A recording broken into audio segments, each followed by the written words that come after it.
الحمدللہ رب العالمین والصلاة والسلام علی رسولہ الکریم اما بعد فاعوذ باللہ من الشیطان الرجیم بسم اللہ الرحمن الرحیم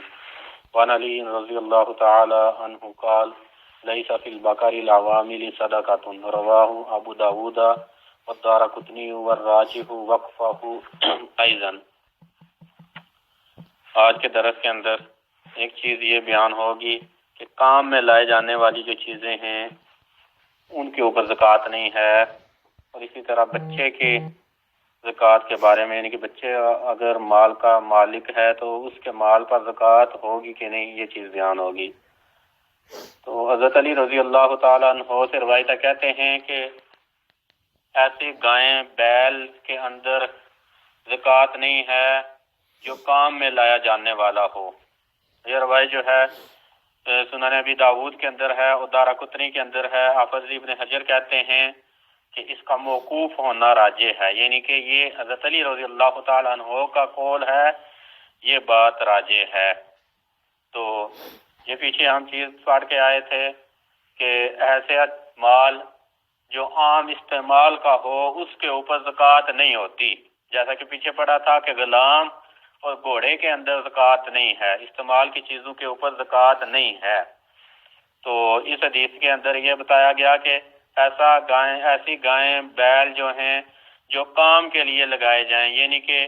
کھیتی باڑی کے لیے ہوں، پانی نکالنے کے لیے ہوں یا کسی اور کام کے لیے ہوں، یعنی کہ گدھا گاڑی کے آگے لگائے جائیں، تو ان کے اوپر زکوٰۃ نہیں ہے ان کے اوپر۔ اور سنن ابی داود کی ایک دوسری روایت کے اندر ہے کہ ایسے اونٹ جو ہے جو کام کے اوپر لگائے جانے والے ہیں، یعنی کہ بوجھ اٹھانے کے لیے رکھے گئے ہیں، تو ان کے اوپر بھی زکوٰۃ نہیں ہے۔ تو اسی حدیث مبارکہ سے یہی معلوم ہوا کہ وہ چیزیں جو انسان کے مال کمانے کا سبب اور ذریعہ ہیں، وسیلہ ہیں۔ مثلا ایک آدمی نے فیکٹری لگائی ہوئی ہے، جو فیکٹری کے اندر مشینیں جو ہیں، مشینری جو ہے وہ اس کے کاروبار کا وسیلہ ذریعہ ہے، تو اس مشینری پر اور فیکٹری میں پڑے ہوئے فرنیچر پر زکوٰۃ نہیں ہے، کیونکہ وہ کام کے اندر لگایا گیا ہے۔ ایسے فرنیچر اور ایسی مشینری پر زکوٰۃ نہیں ہے جو فیکٹری میں لگایا گیا ہے چیزیں بنانے کے لیے۔ لیکن اگر کوئی ایسی کسی آدمی کی دکان ہے یا تجارت ہے کہ جس کا کام ہے کہ فیکٹری کی مشینری کی خرید و فروخت کرنا، تو پھر وہ جو مشینری ہے وہ تجارت کے اندر شامل ہوگی، مال تجارت کے اندر، تو پھر اس مشینری پر زکوٰۃ ہوگی، یعنی کہ جس نے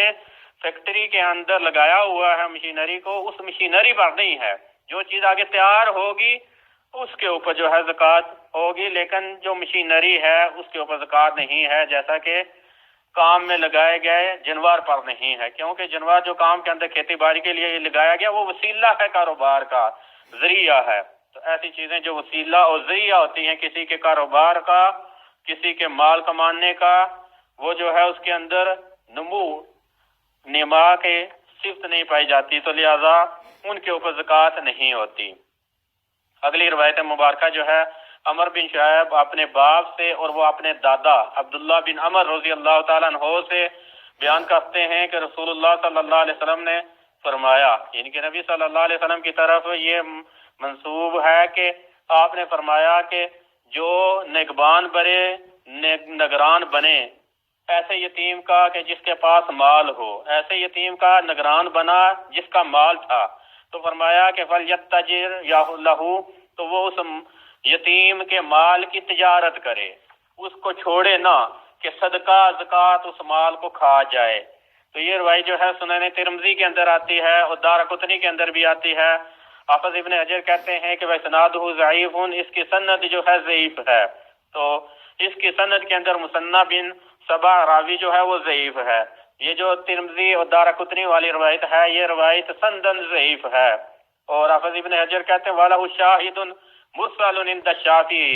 اور مسند شافعی کے اندر ایک کہتے ہیں کہ اسی مفہوم کی اسی کا شاہد ایک روایت ہے، لیکن وہ بھی مرسل ہے۔ تو مرسل روایت بھی ضعیف کے حکم کے اندر ہوتی ہے، تو لہذا وہ بھی جو شاہد ہے وہ بھی ضعیف ہے، وہ بھی تقویت نہیں دیتا۔ تو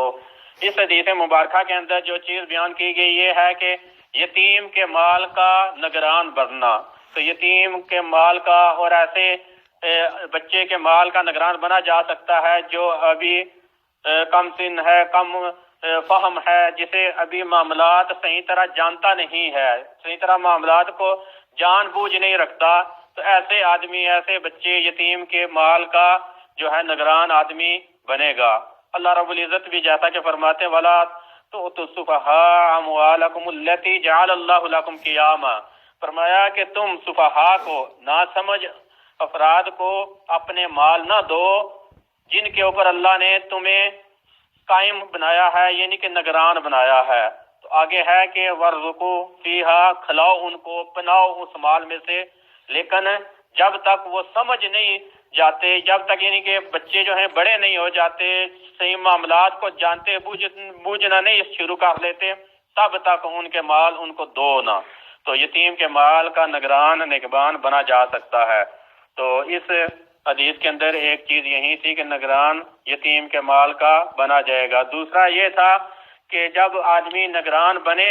تو اس کے مال کو تجارت کے اندر لگائے، یہ نہ ہو کہ رکھے اور ہر سال زکوٰۃ دیتا رہے تو مال کم سے کم ہوتا رہے، نہیں، بلکہ اس کے مال کے اندر تجارت کرے، مال کو آگے لگائے کہ جو زکوٰۃ دینی ہے وہ اسی سے نکل آئے گی، بلکہ مال کے اندر اضافہ بھی ہوگا۔ اور اسی طرح جو ہے اس روایت سے یہ پتہ چلا کہ بچے، جو بچہ ہو چاہے وہ یتیم ہو یا یتیم نہ ہو، اس کا جو نگران ہے، اس کا جو سرپرست ہے، وہ اس کے مال میں سے زکوٰۃ ادا کرے گا۔ تو یہ روایت تو ضعیف ہے، لیکن یہ بات جمہور کے قول کے موافق ہے کہ بچے کے اور یتیم کے مال کا جو نگران ہے، سرپرست ہے، وہ اس مال میں سے زکوٰۃ ادا کرے گا، کیونکہ وہ نگران ہے تو زکوٰۃ ادا کرے گا۔ لیکن حنفیہ کہتے ہیں کہ نیت نہیں کر سکتا بچہ، لہذا اس کے مال میں سے زکوٰۃ نہیں ہے۔ تو یہ ایسی بات نہیں ہے، زکوٰۃ کے لیے نیت ہونا نہیں ضروری، بلکہ جو سرپرست ہے وہ اس نیت سے زکوٰۃ دے گا، کیونکہ زکوٰۃ تو دینی ہے، وہ اگر نصاب کو پہنچا ہے مال تو یہ راجح قول ہے کہ زکوٰۃ بچے کے اور یتیم کے مال میں سے اگر وہ مال نصاب کو پہنچ رہا ہے تو پھر زکوٰۃ دی جائے گی اس میں سے۔ باقی یہ روایت جو ہے وہ ضعیف ہے۔ مسئلہ یہی ہے کہ بچے اور یتیم کے مال میں سے زکوٰۃ دی جائے گی۔ اور کل کے روایت کے اندر ہم پڑھیں گے کہ جو زکوٰۃ لینے والا ہے، جس کو زکوٰۃ دی جائے، وہ آگے سے دعا دے، زکوٰۃ دینے والے کو دعا دے۔ اور اسی طرح کیا سال سے پہلے بھی زکوٰۃ دی جا سکتی ہے کہ نہیں، یہ چیز ہم پڑھیں گے کہ یعنی کہ ابھی سال پورا نہیں ہوا تو کیا پہلے بھی بندہ زکوٰۃ دے سکتا ہے کہ نہیں، یہ چیز ہم کل پڑھیں گے۔ واستغفر اللہ لی ولکم ولسائر المسلمین والمسلمات، وآخر دعوانا ان الحمد للہ رب العالمین۔